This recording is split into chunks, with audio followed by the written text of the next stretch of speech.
আমরা প্রত্যেকটা মসজিদে জেলা উপজেলা পর্যায়ে প্রত্যেকটা মসজিদে দোয়া পড়ানো হচ্ছে। আমার মানিকগঞ্জের লোকজন যাতে বিশেষ গরিব যারা তাদের জন্য আমরা আজকে প্রি মেডিকেল ক্যাম্পটা খুলেছি।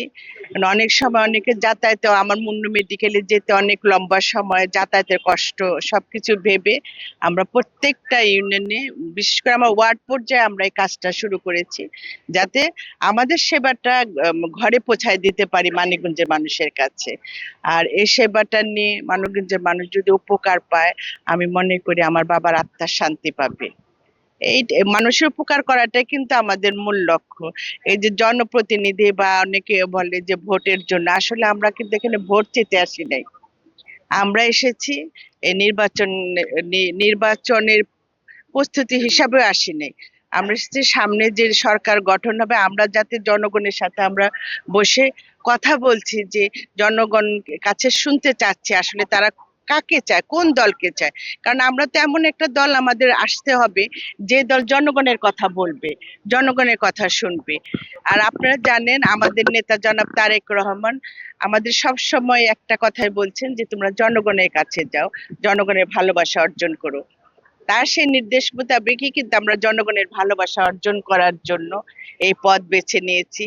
যেভাবে আমার বাবা জনগণের কথা চিন্তা করতেন, আমি আমার বাবার কাছ থেকে সেটা শিখেছি। আবার আমাদের নেতা জনাব তারেক রহমান ঠিক সেই দিক নির্দেশনাই আমাদের দিচ্ছেন। সেই পরিপ্রেক্ষিতে এখানে আসা, আমি যখন কথা শুনছি সবাই কিন্তু একটা কথাই বলছে যে আগামী নির্বাচন আসছে, আমরা সবাই আমাদের চিন্তা ভাবনা থেকে একটাই আমাদের কাছে মনে হয়েছে যে আমরা ধানের শীষের বিকল্প কিছু দেখছি না। কারণ বিগত সময়ে আমরা যত উপকার পেয়েছি এই বিএনপি সরকার আমলে আমাদের অনেক সব উপকার এসেছে, জনগণের উপকার এসেছে। আমরা দেখছি আমাদের যা দৃঢ় বিশ্বাস এবং যে আস্থাটা জনগণের উপর আমরা দেখছি, সেটা হলো সবাই চাচ্ছে জনাব তারেক রহমানের নেতৃত্বে বিএনপি সরকার প্রতিষ্ঠিত হোক। যে সরকার প্রতিষ্ঠিত হলে আমার এলাকার মানুষের অনেক সমস্যা আছে, যেখানে যাচ্ছে সেখানে বলছে রাস্তাঘাটের উন্নয়ন করতে হবে, শিক্ষা প্রতিষ্ঠানে উন্নয়ন করতে হবে, আইনের সুশাসন তো নেই। সবকিছু মিলে দেখা যাচ্ছে এগুলো যদি, এই স্বপ্নগুলি যদি পূরণ করতে হয়, তাহলে একমাত্র আমাদের একটাই লক্ষ্য, ধানের শীষকে জয়ী করে ঘরে ফিরে আনা। এই এই উপলক্ষে আমরা সবাই সাধারণ জনগণ মিলে আমরা সবাই এই কাজটা করছি।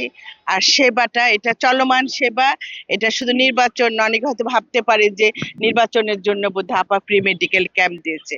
এটা কিন্তু অনেক আগে থেকে চলছিল, আমরা এর গতিটা একটু বাড়িয়ে দিয়েছি। যে আর আগামীতে সারা বছরই এইভাবে এই প্রি ক্যাম্পেনিং চলবে, যাতে আমার মানিকগঞ্জের মানুষের কিছুটা হলেও যেন আমরা উপকার করতে পারি। আমরা প্রত্যেকটা মসজিদে জেলা উপজেলা পর্যায়ে প্রত্যেকটা মসজিদে দোয়া পড়ানো হচ্ছে।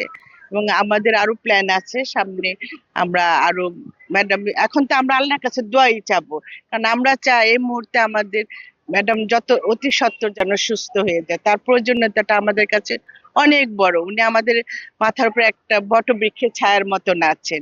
তা আমরা মানিকগঞ্জের মানুষ যারা আছে তাদের প্রতি ইনস্ট্রাকশন দেওয়া আছে যে আমরা সবাই মিলে দোয়া করব, কারোর না কারোর হাতের দোয়া যদি আল্লাহ কবুল করেন, আমরা চাই আমাদের ম্যাডাম সুস্থ হয়ে আবার আমাদের মাঝে ফিরে আসুক।